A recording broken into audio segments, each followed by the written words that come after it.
What a great day. Incredible information, incredible content, and I really want to welcome you to our fireside chat on the future of workforce. We all know engagement drives outcomes. Innovation emerges from breakthrough ideas and diverse, inclusive cultures. Leaders create innovative cultures that drive successful organization. Today, we will explore how our technology workforce will look in the future. I'm joined today by David Cummings, founder of Atlanta Tech Village, and our 2020 Hall of Fame inductee. Also joining us is Theia Smith of PwC's Workforce and Future of Diversity and Inclusion Practice. Welcome. Let's jump right in. So listen, Theia, let's start with you. How do you see the future of workforce? Well, it's great to be with you both. Very excited to have this conversation. I think the future of work, Larry, is upon us now. And I think what we really have to do is think about what are we doing now to prepare not only our workforce that's with us today, but certainly the workforce of the future. And so one of the things that we're really excited about at PwC is our Access Your Potential initiative that's designed to help put 25,000 Black and Latinx students into the opportunities that they are looking forward to learning more about, but also that they've really developed or starting to develop a passion around, because we know that future of work is really going to be cultivated with the youth now who are interested in those career paths that allow them direct and unprecedented access to digital learning skills, technology opportunities. And so initiatives like that are really what I think about when I think of the future of work. That very intentional focus on what we're doing today to create a very sustainable runway well into the future. That's a great perspective. David? On the future of work, I come at it from the entrepreneur startup side of things. And so here in Atlanta, we have two programs that we're working on. One with Endeavor Atlanta called the Scale Up program. We're working with minority entrepreneurs that have businesses between 500,000 and 2 million of revenue that are really scaling their companies. And so these are exclusively for minority entrepreneurs. And what we found is that on the entrepreneur side, there's a lot of learning that comes just through osmosis. And so for us, creating more structure and more program and more really infrastructure around it, we believe will increase the chance of success. The second program that we're working on is the It Takes a Village at the Atlanta Tech Village. So the It Takes a Village program is a pre-accelerator program for underrepresented founders, so women and minority founders. And so we have a great group of volunteers that help with it. We have a great program. We have a great staff that run it, and it's completely free for the entrepreneurs. So when we think of the workforce of the future, we think it's how do we train and how do we grow our entrepreneurial community here in Atlanta, and really how do we help our underrepresented founders thrive? And so those are two of the initiatives that we're working on right now. Those are great. Thea, I love what you say, that the future is here now, right? And so there's a little bit of both. But I'd love to get your perspective, and I'll start with you, David.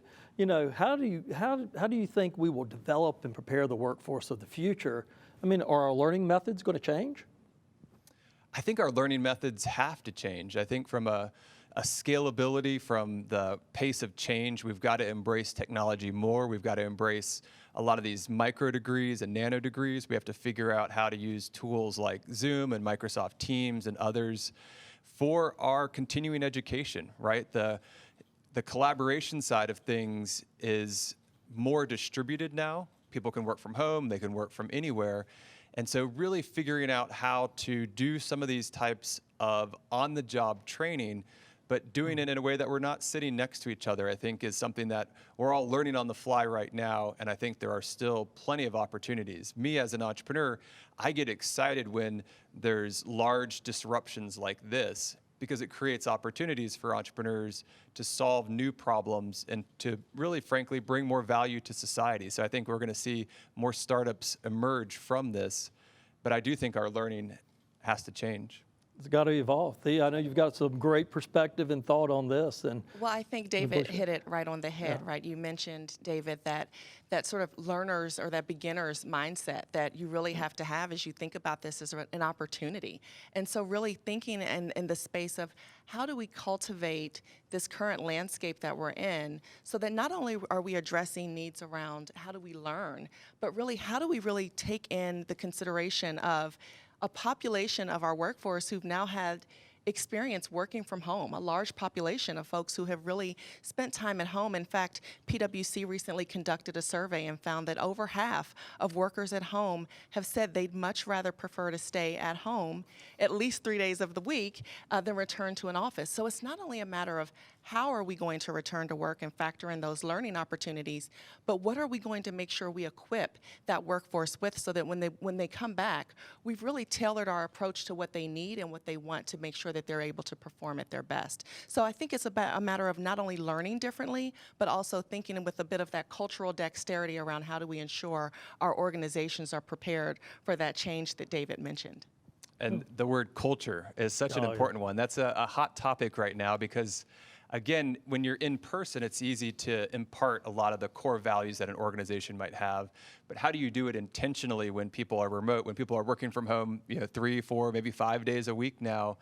One of the things that I've really started to focus on from the culture point of view is really how do we go from, historically, we use some of the terminology like a culture fit, where you imply that you have to fit into what the existing culture is.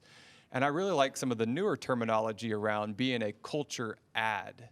How does what you bring to the table add to our culture as opposed to fit in with what's already there? And so I think these conversations around culture fits versus the more modern term of culture add, how does that play out in the distributed work from home, work from anywhere type of environment? So there's lots of fun topics that are going to be worked on in the future and really forever.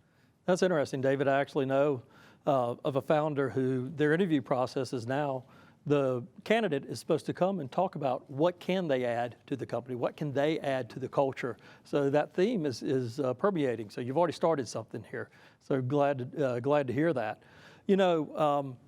Let's think about how we will address skills, because certainly the impact that we've had, the advantages that this has brought, hasn't been equally applied across all of our society, and both rural and urban. So how will we address skills development in underserved areas moving forward? Theia?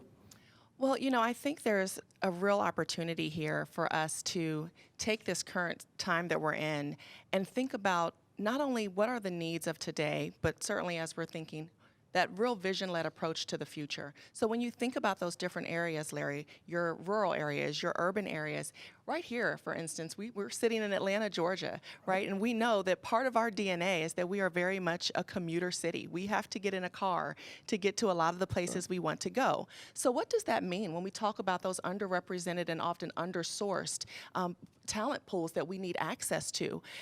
What it means is that they may not have access in certain rural areas or even certain urban areas to be able to get to those job opportunities, those internship opportunities that could really be impactful and help be disruptive and changing for the better their courses. So what should we do then? We can certainly utilize some of those tools that you mentioned, David. Let's think about this digital landscape we're in. Are there virtual educational courses that we can bring to them? Are there ways we can factor in making sure they have access to those virtual tools by way of doing a lot of the great work you're doing at TAG to ensure that they have things like just internet access?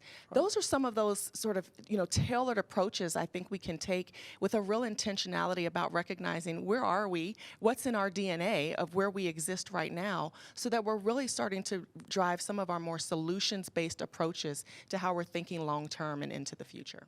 Yep. And so to follow up with that, you mentioned two things that are super interesting. One is on the internet access side. I think we're at the precipice now with Elon Musk's Starlink to have the entire world, but definitely the entire United States, completely enabled from a high-speed internet point of view. So I think satellites and I think having high-speed internet at every inch of the country is going to be a game changer, both for underserved communities as well as for rural communities.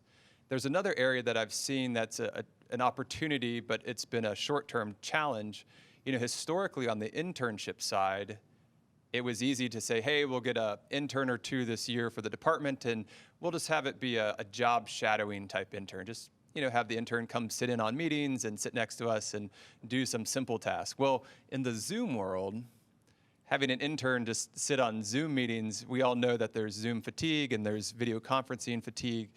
And so it's just not the same experience. And so what I noticed from the startup world is that there were many fewer internships this past year because of the pandemic, because of COVID. And so I think there's really an opportunity as a society to help both underrepresented communities as well as people trying to get into the workforce. How do we do a really high quality virtual internship? I don't have a good solution or example there yet, but I know it's an opportunity that needs to be addressed. Well, David, we'd be glad to work with you on that because we've got some great things. And even at TAG with our internships now, we've been able to better source across the state from a lot of universities that we haven't traditionally been a part of that are able to come in and add value and not just sit in on a meeting, but really roll up their sleeves and get a lot done. So I'd love to work with you on that. You know, I think it's interesting as we've been thinking about the infrastructure and thinking about especially access, you know, what's been considered the digital divide. We often think of it in urban and rural terms, but that's not quite the case. There's plenty of urban and suburban areas that don't have the connectivity that they need to be able to take advantage of all the prosperity and opportunities we have. So what do you think the technology industry can collectively do to further drive actionable change when it comes to diversity, equity, and inclusion? David, you start with that. So again, taking it from the tech startup industry side of things, I mentioned the Atlanta Scale-Up program from Endeavor Atlanta and the It Takes a Village program from the Atlanta Tech Village.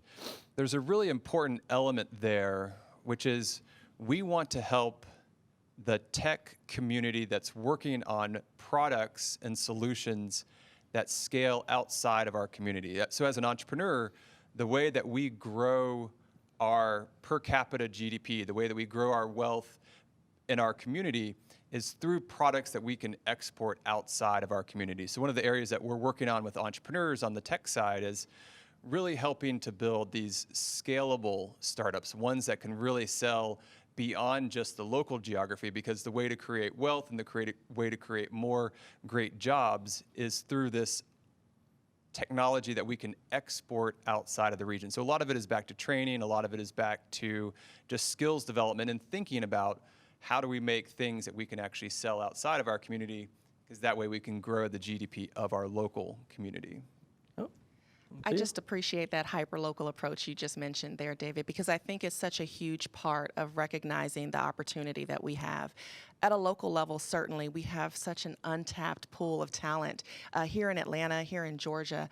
But really, when we start to take that approach and say, this is what's here, how do we really empower them to really be able to not only grow and scale those businesses and those ventures, but also really be able to contribute back into the growth of where we are, of our city, of our state, of our region. And so that's really taking an approach that not only are our entrepreneurs in particular the beneficiaries of these great and intentional efforts around helping them to access those opportunities and those resources they need, but they're also now contributing in to building and growing a much more fortified and stronger state of Georgia in particular. So, you know, I think it's really, I mentioned that Access Your Potential initiative that we have at PwC, and I think it really is, again, about that intentionality. We've talked a lot about the skills, the resources, and the tools.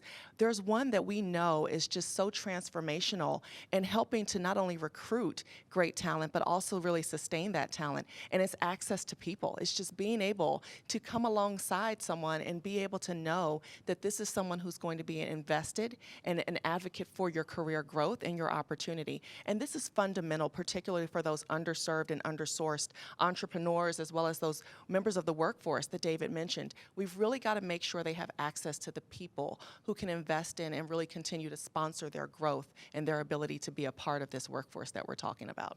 So a tactical example, a friend of mine, Jeff Hillemeyer, here in the community, a successful entrepreneur, he has a program that he's designed with a number of other interactive agencies in town, companies that build websites and mobile apps and interactive things for companies, where they're going to hire one underrepresented agency employee per year from Georgia State. And so this idea of focusing on Georgia State grads and in creating a pipeline of underrepresented people in the agency world.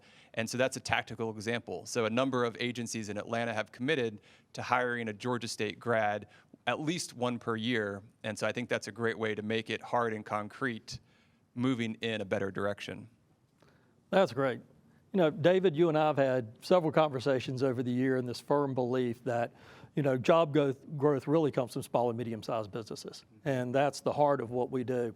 So as we think about this and we think about startups as the job creators of the future, how do you see that role? So you gave a great example, but can you elaborate and dig a little deeper on that as well? Sure. So in the startup world, we love to talk about creating jobs. As a society, if you look at the data, historically, the Fortune 500 companies have been shrinking their workforces over the past 20 years. And the majority of new job creation comes from small businesses. And so, of course, we're focused on fast-growing small businesses, AKA startups. And so what we've seen is that on the startup side, there's so much opportunity for creating jobs, for creating wealth, for creating different opportunities. And again, from a community point of view, we need to have more intentionality in what we do. And so I think these different programs and these examples are ones that we just need to spread the word. The example of the Georgia State one, the example of the training programs with the Endeavor Scale Up Atlanta. So we need to spread the word on the good things that are going and encourage other leaders to follow and build their own examples, their own stories that they can then share. Thea, what do you think? I'll tell you, we just released a pulse survey at PwC, Larry, that shows that 44% of human resource leaders are focused in on inclusive leadership, that's one of the skills they are really driving for their leaders. And we know this is critical because everything that David just talked about is driven by intentionality of people. So you've really got to have leaders who are committed to these very specific results-driven outcomes when it comes to how to make that sort of transformational change that can have the most impact. And so we will often work with clients and organizations to say, what are those behaviors? You mentioned some very specific numbers there, David, 1 per year, right? And so that's a very specific metric, and that's what we really encourage, is that being able to really translate your actionable goals into metrics and say, let's move towards an increase of this, right? Or let's try to reach a data point that allows us to show we've made some change when it comes to this. Those are very specific ways that we can show and then really demonstrate how we're moving the needle. And each organization can do this. They can take that based on their bandwidth and their ability and say, we just want to make a change by way of ensuring that 1 intern a year from an undersourced neighborhood or community within where we live has an opportunity to access what we do. Or we want to make sure we contribute, X amount of dollars per year to a particular initiative. Those are very specific metrics, and that's where we really see leaders who are committed to inclusivity making major change in this area. I also think we have an opportunity to highlight some of our success stories in a more meaningful way. Here in Atlanta, 2 of our most successful entrepreneurs, a company called Calendly that does calendar scheduling software. The founder was born and raised in Nigeria, moved to Atlanta when he was an early teenager, and built this multi-billion-dollar software company right here in Atlanta. Another great success story is a company called LeaseQuery.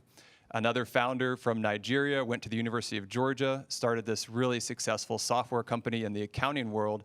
And so we have these great entrepreneurs, and we really need to tell the story more and really make them examples of just how amazing, what we're doing here in Atlanta is. That is great. I firmly believe that inclusion drives innovation. That's really the secret sauce of what it is. So we're almost ready to start talking about the pandemic in the past tense. I know we're not quite there yet, but gosh, I know that we're all eager to get back out. But let's talk about the timing of the pandemic. Along with racial awareness and the women's movement, we have an opportunity like no other time. How can we turn this into action? Thea? Well, again, I mentioned inclusive leadership. I think this is an opportunity for us all to rise to the occasion to be leaders in this space, particularly when we have people we work with and people within our organizations who are undersourced and underrepresented, and really make sure that we're striving towards implementing actionable change for how to drive progress. But I think you mentioned a great point there, Larry, which is we have this intersection, right, of the pandemic and the racial and social injustice issues that we've seen over the last year or so. And this is really really just uncharted territory. This is something that we've never experienced. So I think it's absolutely okay, and something that we are really working within PwC to help solve for with our clients, to say, this is okay to not have the answers to all of this at the very moment. What's so important is that we're starting to have these conversations on what will this look like? How are we able to recognize that these challenges can become opportunities for growth? And they can really become almost a blank slate for us to say, what do we need to think about introducing into our culture to make sure that it's not only addressing these issues in current time, but really preparing us and fortifying us for a future that's going to come, that's really going to want to see a lot more accountability around how we show up and speak to issues like what we've seen in the last year or so. That's great. David? I actually think from a pandemic and COVID point of view, the distributed nature of the workforce now, the massive experiment with working from home, I actually think that's going to be a net beneficiary for underrepresented people in the workforce. Because I think before, people are, just creatures of habit. And so you go interview people that are your friends or that your friends of friends that live in your same geographic area, your same part of town. And so now with a more distributed workforce, I think we're going to see things like shorter job tenure at companies. Before it was a pain in the butt, frankly, to go try to find a new job. And so now if your employer's not doing a great job or you don't have career advancement opportunities, the ability to find that next better opportunity is dramatically easier because of the distributed workforce. And I think we should embrace that, and it should be a big net benefit for underrepresented people in our workforce. That's great. So the last question, we're here, we're in Georgia. Talk to us about some of the inherent opportunities and challenges that we have right here in our own backyard. David? Opportunities and challenges. It's hard because I want to be the cheerleader for Atlanta. The opportunity side, just look at all the great momentum. Look at all the big tech companies that have created huge amounts of jobs and are creating large amounts of jobs here. Look at Microsoft buying 100 acres and saying that Atlanta is their HQ too. In the next 10 years, Atlanta is going to have the largest number of Microsoft employees of anywhere in the country outside of their headquarters in Seattle. So think about that. Just huge numbers of job creation across so many different dimensions. And I think that's a real opportunity. It's already happening. It's already been announced. The trends are already there. The challenges are going to be making sure that as a community, we adapt to it, we adjust to it, we understand that we got to continuously get better at what we do. So I think the opportunities and the challenges are intertwined in that regard. Thea?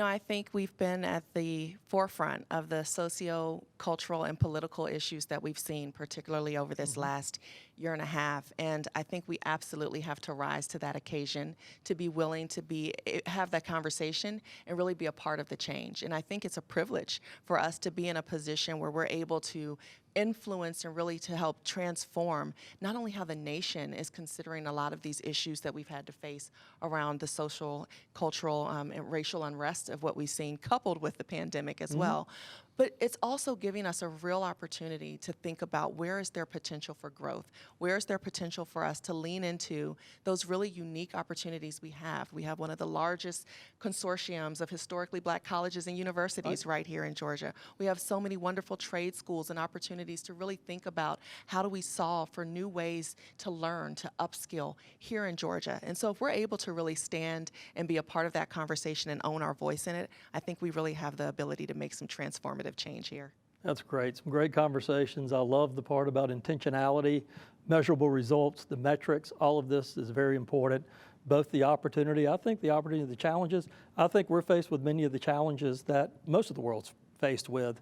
And Thea, I agree with you wholeheartedly. We are set to be a leader in all of this and face these challenges and come up with great and creative solutions amongst many others. Thea, I want to give you a second. I think you and PwC have something exciting going on and want to give you a second.